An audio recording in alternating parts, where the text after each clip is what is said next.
आप सुन रहे हैं किताब कहानी, जहां हम आपके लिए लाते हैं दुनिया की मशहूर और मुतासिर कुन किताबों की समरी, आसान और दिलचस्प अंदाज में। तो आइए शुरू करते हैं आज की समरी। इंट्रोडक्शन।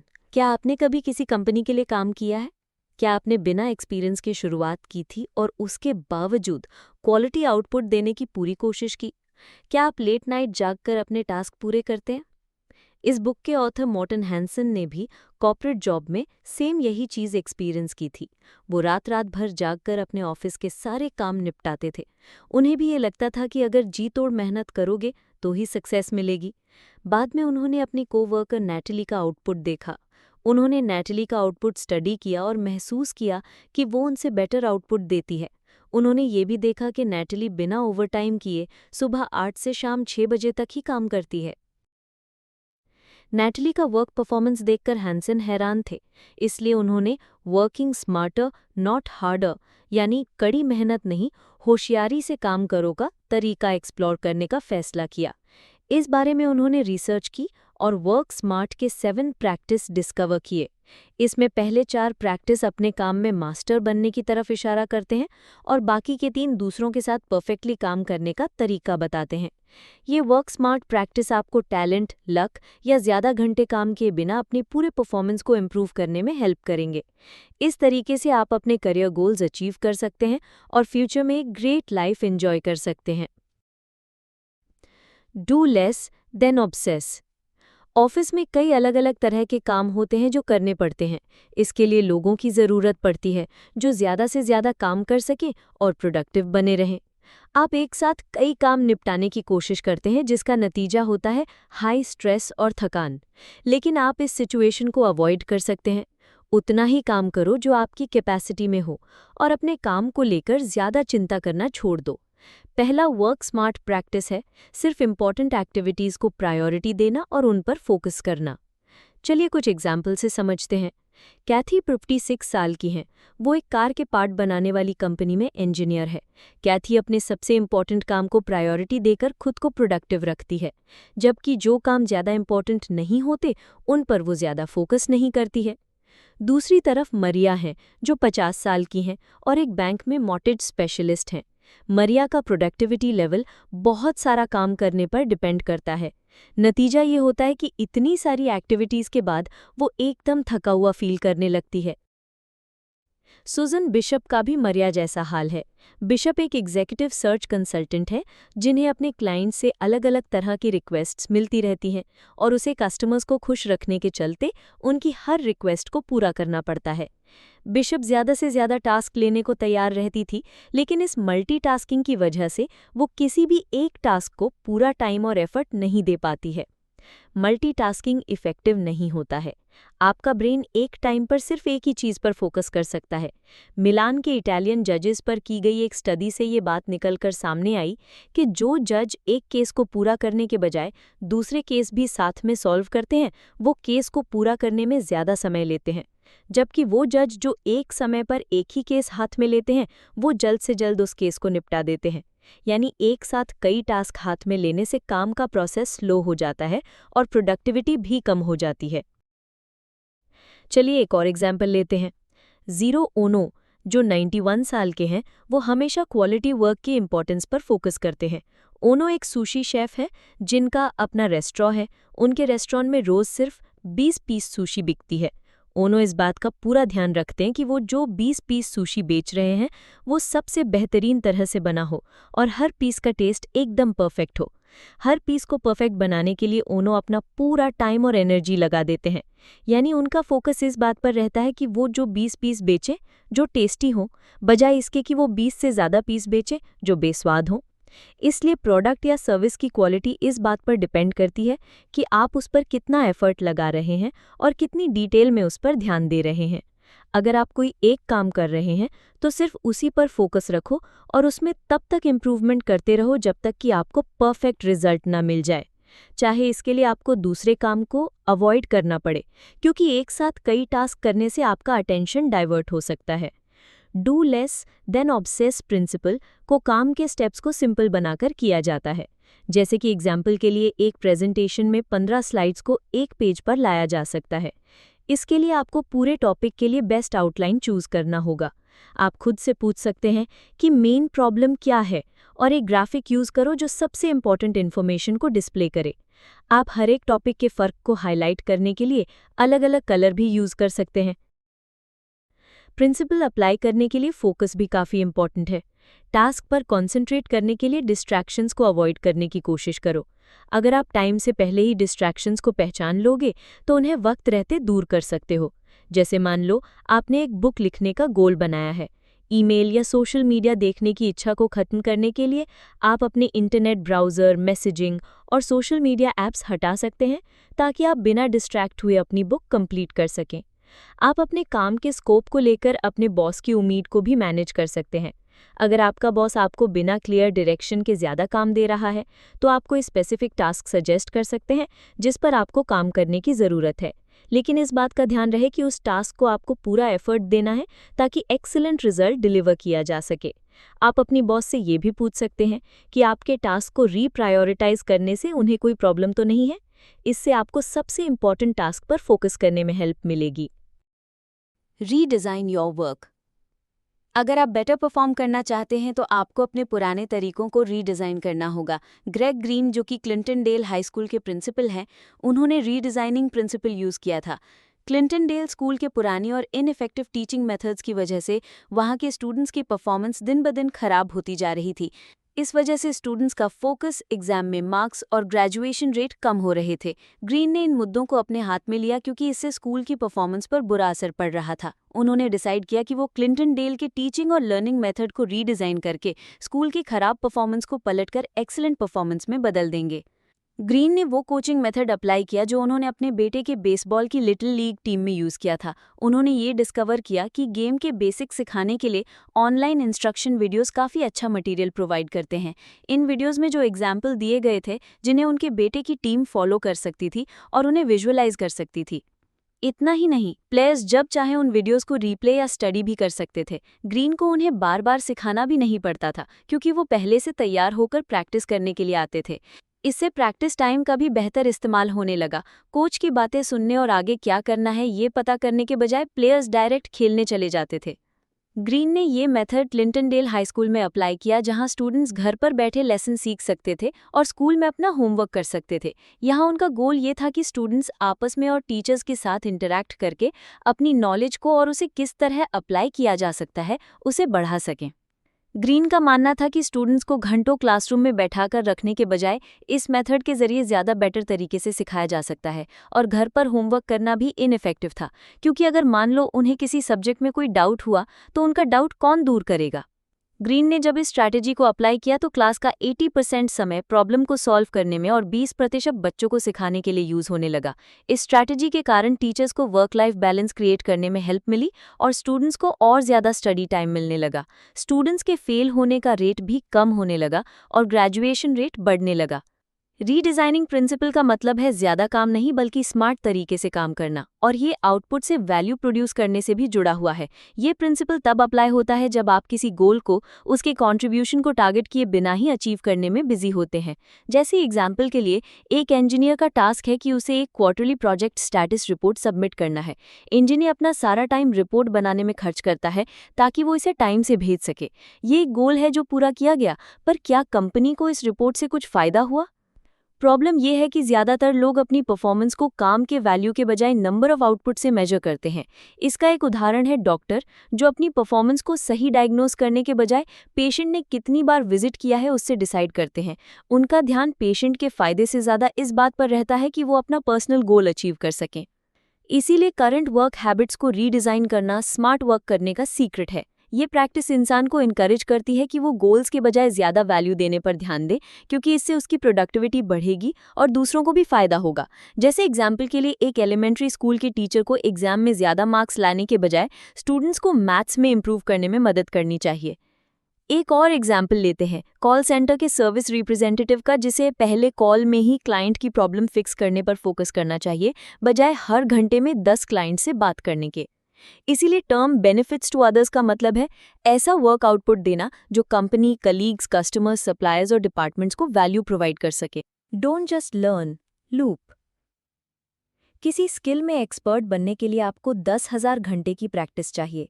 हर रोज किसी काम को रिपीट करना जरूरी होता है, लेकिन इंसान को एक्टिवली अपना परफॉर्मेंस मेजर करना चाहिए। उसे हर प्रोग्रेस को एनालाइज करना होगा और कोच से फीडबैक लेना होगा। फीडबैक की हेल्प से आपको अपनी कमियां सुधारने और फिर से प्रैक्टिस करने का मौका मिलेगा। ये एक मेथड है जो आपको दूसरों की तुलना में ज़्यादा फास्ट सीखने में हेल्प करेगा। साथ ही आपके सीखने की सक्सेस रेट को भी बढ़ाएगा। लर्निंग की क्वालिटी ज़्यादा इंपॉर्टेंट है बजाय इसके कि आप कितनी बार प्रैक्टिस करते हैं। कोई भी चीज़ सीखने के लिए आपको इस बात पर फोकस करना होगा कि प्रोग्रेस करने के लिए आपको क्या-क्या चेंजेस करने हैं। बिना सोचे समझे प्रैक्टिस मत करो या सेम चीज़ को रिपीट मत करते जाओ जब तक कि वो लक के कारण वो सही न हो जाए। इन इफ़ेक्टिव ट्रिक्स की मदद से लर्निंग लूप को यूज़ करो। पहला, इम्प्रूव करने के लिए बदलाव करो। दूसरा, नए तरीके और नई स्ट्रैटेजीज ट्राई करो। तीसरा, अपने फेलियर से सीखो। चौथा, क्यूरियस बनो यानी जानने की इच्छा रखो। पांचवा, एक्सपेरिमेंट करते रहो कि आपके लिए क्या काम कर सकता है। ब्रिटनी गैवन एक हॉस्पिटल में फूड एंड न्यूट्रिशन सुपरवाइजर हैं। उनकी टीम पेशेंट्स, उनके परिवार, विजिटर्स और एम्प्लॉयज़ को खाना प्रोवाइड करती है। लेकिन जिन्हें वो लोग फूड सप्लाई करते हैं, वो उनके टेस्ट और खाने की क्वालिटी से खुश नहीं है। ब्रिटनी ने इस बारे में सोचना शुरू किया कि उनकी टीम अपनी सर्विस इंप्रूव करने के लिए क्या-क्या कर सकती है। लेकिन उन्हें समझ नहीं आ रहा था कि वो अपनी टीम को कैसे एनकरेज करें कि वो उनका आइडिया सुनने को तैयार हो जाएं। जब वो कोई सवाल करती थी, तो मेंबर्स चुप रहते थे। ब्रिटनी ने इस प्रॉब्लम को सॉल्व करने के लिए एक ट्रेनिंग प्रोग्राम ज्वाइन किया। यहाँ उनके कोच स्टीव ने उन्हें मीटिंग में सवाल पूछते वक्त आइडियाज़ जनरेट करने का तरीका सिखाया। सीधे ये पूछने के बजाय कि क्या आपके पास कोई आइडिया है, आपको ये पूछना चाहिए कि आपके पास फूड सर्विस को इम्प्रूव करने के लिए क्या आइडिया है। ब्रिटनी ने कोच स्टीव के सजेशन को अपनी टीम पर यूज़ किया। एक मेंबर ने जवाब देते हुए कहा कि उन्हें पेशेंट के दरवाजे पर नॉक करके अपना इंट्रोडक्शन देना चाहिए कि वो फूड सर्विस के एम्प्लॉई हैं। ब्रिटनी को ये आइडिया पसंद आया, लेकिन उन्हें समझ नहीं आ रहा था कि इसके बाद फॉलो अप सवाल क्या पूछें। बाद में कोच स्टीव ने उनसे पूछा कि मीटिंग कैसी रही, तो ब्रिटनी ने बताया कि वो दूसरा सवाल नहीं पूछ पाईं। उन्होंने इस प्रॉब्लम को हल करने के लिए एक प्लान बनाया। लर्निंग लूप का एप्लीकेशन लगातार सीखते रहने के बारे में है। ब्रिटनी के केस में उन्होंने पहले एक स्ट्रैटेजी सीखी जो उन्होंने अपने टीम मेंबर से इफेक्टिवली सजेशन मांगने के लिए यूज़ किया। सेकंड, ब्रिटनी ने कोच स्टीव से जो कुछ सीखा था वो यूज़ किया और फिर अपने टीम मेंबर से मिले आउटकम को मेजर किया। थर्ड, उन्होंने कोच स्टीव से आउटकम के बारे में पूछा और उनका फीडबैक सुना। फोर्थ, उन्होंने फॉलो अप सवाल पूछने के लिए एक नई प्लान या स्ट्रैटेजी बनाई। लास्ट में उन्होंने नई स्ट्रैटेजी अप्लाई की और एक बार फिर से जवाब को मेजर किया। फीडबैक लूप के रिजल्ट के तौर पर मीटिंग में आइडियाज़ और भी बेटर तरीके से जनरेट किए जाने लगे और फूड सर्विस की क्वालिटी में भी काफ़ी इंप्रूवमेंट देखने को मिला। P², passion and purpose. Passion एक अच्छा मोटिवेशनल फोर्स है वो करने के लिए जो आपको पसंद है। हालांकि कई बार आपको अपना पैशन अनदेखा करके दूसरी चीज़ें करनी चाहिए। ये मुश्किल हो सकता है क्योंकि आप पैशन को फॉलो करने या उसे अनदेखा करने की कश्मकश में फंस जाते हैं। इसलिए ये ज़रूरी है कि हमारा पैशन हमारे पर्पस से मैच करे। पैशन और पर्पस अलग अलग होते हैं। पैशन का मतलब है जो चीज़ आपको पसंद है उसे एंजॉय करना, जबकि पर्पस एक टारगेट वैल्यू होती है जो आप अचीव या कंट्रीब्यूट करना चाहते हो। इसके अलावा पैशन का मतलब है एक ऐसा करियर चुनना जिसमें कि आपको पता है कि आप अच्छे हो और आपको जिससे सैटिस्फैक्शन मिले, जबकि पर्पस वो काम है जिससे आपको और दूसरों को फ़ायदा पहुंचे। इस फ़र्क के बावजूद बेटर परफॉर्मेंस के लिए पैशन और पर्पस दोनों को अप्लाई करना चाहिए। अब ज़रा ये एग्जाम्पल देखते हैं। टेरेसा 10 सालों से एक बायोमेडिकल इंजीनियर है। वो प्रोडक्ट टेस्ट करती है, डेटा कलेक्ट करती है और उसके बाद फूड एंड ड्रग एडमिनिस्ट्रेशन को रिपोर्ट सबमिट कर देती है। यानी ये उसकी जिम्मेदारी है कि वो ये पक्का करे कि मेडिकल प्रोडक्ट सेफ और FDA अप्रूव हो। टेरेसा में एक स्ट्रॉन्ग सेंस ऑफ पर्पस है, लेकिन उसकी जॉब उसे एक्साइटिंग नहीं लगती। वो कंपनी में कंट्रीब्यूट करना तो पसंद करती है, पर ये काम उसे सैटिस्फैक्शन नहीं देता। टेरेसा के केस में हम देख सकते हैं कि उसमें पैशन की कमी है। एक और एग्जाम्पल लेते हैं मेरियान का, जो एक प्रोग्राम मैनेजर है। वो एक इलेक्ट्रॉनिक्स कंपनी में इम्प्रूवमेंट प्रोजेक्ट्स क्रिएट करती है। मेरियान को अपना काम पसंद है, लेकिन इसमें उसे सेंस ऑफ पर्पस नज़र नहीं आता। वो इम्प्रूवमेंट प्रोजेक्ट्स इसलिए क्रिएट करती है क्योंकि उसे ये पसंद है, पर कंपनी में उसका क्या कंट्रीब्यूशन है ये बात उसे समझ नहीं आती। मेरियान के केस में हम बोल सकते हैं कि उसमें पर्पस की कमी है। जबकि जेनेविव टेरेसा और मेरियान से अलग है। जेनेविव एक होटल में कंसीएज है जो गेस्ट्स को रिसीव करता है और उनके किसी भी रिक्वेस्ट को पूरा करता है, जैसे कि अच्छे रेस्टोरेंट के बारे में बताना, शॉपिंग टिप्स देना और थिएटर टिकट बुक करना वगैरह। उसे इस होटल में काम करना काफ़ी एक्साइटिंग लगता है क्योंकि वो नए नए लोगों से मिल पाती है। वो दूसरों की लाइफ इम्प्रूव करना चाहती है और उसकी जॉब उसे अपना पैशन पर्पस के साथ मैच करने का मौका देती है। वो लोगों के साथ बातें करना एंजॉय करने के साथ ही उन्हें एक्सीलेंट कस्टमर सर्विस भी देती है। इस काम में उसे पूरी जॉब सेटिस्फैक्शन मिलती है और साथ साथ यादगार एक्सपीरियंसेस भी होते रहते हैं। वो अपने काम में एक्सपर्ट है क्योंकि उसमें लोगों के साथ इंटरैक्ट करना और पर्पस का नेचुरल टैलेंट है। इसलिए अच्छा परफॉर्मेंस अचीव करने के लिए आपको अपना पैशन और पर्पस दोनों यूज करना होगा। इन प्रिंसिपल्स का एप्लीकेशन P² कहलाता है। P² तब अचीव होता है जब आप उन चीज़ों को वैल्यू और पर्पस देते हो जो आपको करना पसंद है। जैसे कि एग्जाम्पल के लिए आपको जिम में वर्कआउट करना पसंद है, ये आपको काफ़ी एक्साइटिंग लगता है, इसलिए चाहे कुछ भी हो जाए आप ये पैशन ज़रूर फॉलो करते हैं। आप इसे इसलिए भी इंजॉय करते हैं क्योंकि आपका एक पर्पस है और वो है फिट और हेल्दी रहना। हालांकि कई बार आप इससे बोर भी होते होंगे क्योंकि एक ही एक्टिविटी को रिपीट करना बोरिंग लगता है। इसका सल्यूशन है कि एक पर्पस ढूंढा जाए और उसे अपने पैशन से मैच किया जाए। जैसे कि एग्जाम्पल के लिए आप किसी नॉन प्रॉफिट ऑर्गेनाइजेशन में वॉलंटियर करना चाहते हो। दूसरों की मदद करके खुशी होती है, आपको लगता है कि आपको उनके काम आना चाहिए और इस सोसाइटी में अपना कुछ कंट्रीब्यूशन भी देना ज़रूरी है। आप एक प्रोग्राम प्लान करने के लिए और उसे एग्जीक्यूट करने के लिए मोटिवेट होते हो।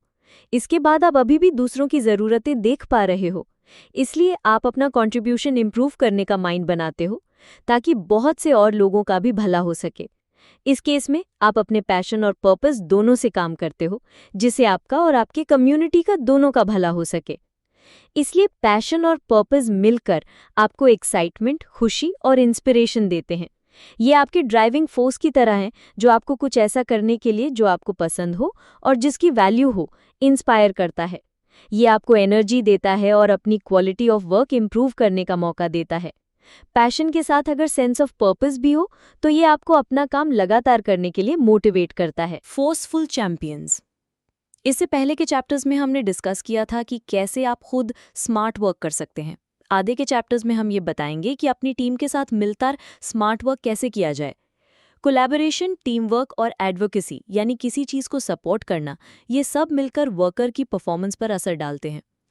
खुद अपनी स्किल्स के बावजूद भी कंपनी के बाकी एम्प्लॉयज़ के साथ काम करने से अच्छे रिजल्ट और फायदे होते हैं।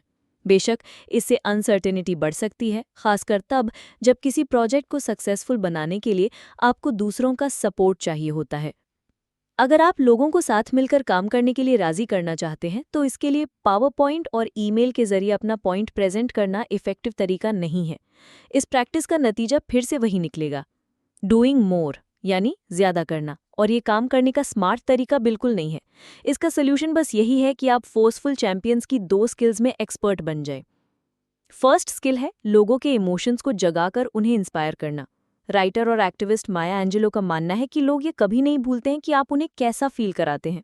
जैसे एग्जाम्पल के लिए लीडर्स जब कोई कैंपेन करते हैं तो वो अपने गोल्स, प्लान्स और फ्यूचर विजन के जरिए लोगों को संतुष्ट महसूस कराकर सपोर्ट हासिल करते हैं। सेकंड स्किल है पक्का इरादा और पैशन। ऑपोजिशन को हराने के लिए आपको एफर्ट करना ही पड़ेगा, जिसमें स्मार्ट स्ट्रैटेजीज यूज करना भी शामिल है, जैसे कि ये पता करना कि आपके ओपोनेंट के इरादे क्या हैं और उन्हें राजी करने के लिए कॉम्प्रोमाइज यानी समझौता करना। जैसे एग्जाम्पल के लिए इयान टेलफर्ड एक यंग सेल्स मैनेजर हैं जो एक इंडस्ट्रियल आइटम इपॉक्सी ऑनलाइन बेचना चाहते हैं। इपॉक्सी कंस्ट्रक्शन प्रोजेक्ट्स जैसे फ्लोरिंग, कोटिंग और दरारों को रिपेयर करने में यूज होता है। टेलफर्ड डाउ केमिकल में काम करते हैं जो इपॉक्सी को बड़ी बड़ी कंपनीज को डायरेक्ट बेचते हैं, लेकिन उन्होंने ऑनलाइन बेचने की पहले कभी कोशिश नहीं की है। टेलफोर्ड ने उन्हें अपनी वेबसाइट eepoxy.com क्रिएट करने का सजेशन दिया। साथ ही उन्होंने एक और चीज़ ऐड की। उनका कहना था कि इपॉक्सी को कम प्राइस में बेचा जाना चाहिए ताकि उनका प्रोडक्ट छोटे कस्टमर्स तक पहुंच सके। हालांकि कुछ वर्कर्स को ये स्ट्रैटेजी खास पसंद नहीं आई, क्योंकि बड़े कस्टमर्स डायरेक्ट मार्केट के बजाय ऑनलाइन इपॉक्सी खरीद सकते थे।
Fight and unite. एक टीम लीडर्स और मेंबर्स से बनी होती है जिन्हें शांति से और साथ मिलकर काम करना चाहिए। एक टीम अगर ग्रुप में मिलकर काम करे तो कुछ भी अचीव कर सकती है। आप अकेले भी सक्सेसफुल हो सकते हैं, लेकिन कोलैबोरेशन करने से ज़्यादा अच्छे रिजल्ट सामने आते हैं। टीम वर्क में मीटिंग्स में डिबेट करना, लोगों में टास्क को डिवाइड करना, डिसीजन लेना, काम को कोऑर्डिनेट करना और प्लान को अप्लाई करना जैसी चीज़ें शामिल होती हैं। टीम का हर मेंबर एक इम्पॉर्टेंट रोल निभाता है। हर मेंबर इंडिविजुअल परफॉर्मेंस के जरिए कंट्रीब्यूट कर सकता है और फिर क्वालिटी वर्क प्रोड्यूस करने के लिए इन सबको साथ में जोड़ा जा सकता है। टीम मीटिंग्स वर्क की टारगेट क्वालिटी के लिए एक फ्रेमवर्क प्रोवाइड करती है। ये मीटिंग्स टीम वर्क का सबसे इंपॉर्टेंट पार्ट होता है, क्योंकि मीटिंग के दौरान ही नए नए आइडियाज़ प्रोड्यूस किए जाते हैं। टीम मीटिंग्स को प्रोडक्टिव बनाने के लिए प्रॉब्लम्स, आइडियाज़, प्रोजेक्ट, स्ट्रैटेजी और सॉल्यूशन जैसे मामलों पर डिस्कस किया जा सकता है। प्रॉब्लम तब आती है जब बॉस बेवजह के मीटिंग्स प्लान करता है जो मनचाहा रिजल्ट अचीव के लिए ज़्यादा कुछ कंट्रीब्यूट नहीं करते। इसका नतीजा ये होता है कि टीम के ऊपर एक्स्ट्रा काम और वर्क हार्ड के रेपिटेटिव प्रैक्टिस का प्रेशर पड़ता है। इसका सोल्यूशन ये है कि स्मार्ट टीम मीटिंग्स की जाएं, जहां लीडर्स और मेंबर्स आइडियाज़ एक्सचेंज कर सके, ज़रूरी सवाल पूछे जा सके और फाइनल डिसीजन लिया जा सके। बार्ट बेच बर्तन धोने वाली साबुन बनाने वाली कंपनी के सीईओ हैं। वो 2000 कंपनियों में टॉप 1% परफॉर्मर्स में से एक हैं। स्टीव जॉब्स और जेफ बेजोस जैसे लोगों से हटकर बार्ट को अनएक्सपेक्टेडली रूप से कैटेगरी में शामिल किया गया, हालांकि उनका प्रोडक्ट टेक्नोलॉजी बेस्ड नहीं है। बार्ट से जब पूछा गया कि बाकी एरियाज में इतने ज़्यादा कंपटीशन के बावजूद उनकी कंपनी की अच्छी परफॉर्मेंस का सीक्रेट क्या है, तो उन्होंने जवाब दिया कि सीक्रेट उनकी कंपनी की टीम मीटिंग्स में छुपा है। बार्ट ने बताया कि आपस में लड़ना भी इस प्रोसेस का एक हिस्सा है। लड़ने से बार्ट का मतलब था कि मीटिंग्स के दौरान हेल्दी बहस होती थी। अच्छी लड़ाई का मतलब है कि मेंबर्स आपस में अपने आइडियाज़ शेयर करें, किसी मुद्दे पर अपना पॉइंट ऑफ व्यू रखें, अपने सजेशंस दें और सारे सजेशंस को कंसिडर करते हुए किसी नतीजे पर पहुंचे। बार्ट की टीम मेंबर्स एक दूसरे को चैलेंज करते हैं, माइनॉरिटी के व्यूज़ को सुनते हैं और एक दूसरे को बिना डरे अपनी बात रखने का मौका देते हैं। बार्ट ने यह भी कहा कि मेंबर्स जब किसी राय के फेवर में बात करते हैं और दूसरों की राय से सहमत नहीं होते हैं, तो ये एक परफेक्ट मीटिंग होती है, क्योंकि जहां अलग अलग व्यूज़ होते हैं वहीं झगड़ा क्रिएट होता है और उसी से कोई हल निकलता है।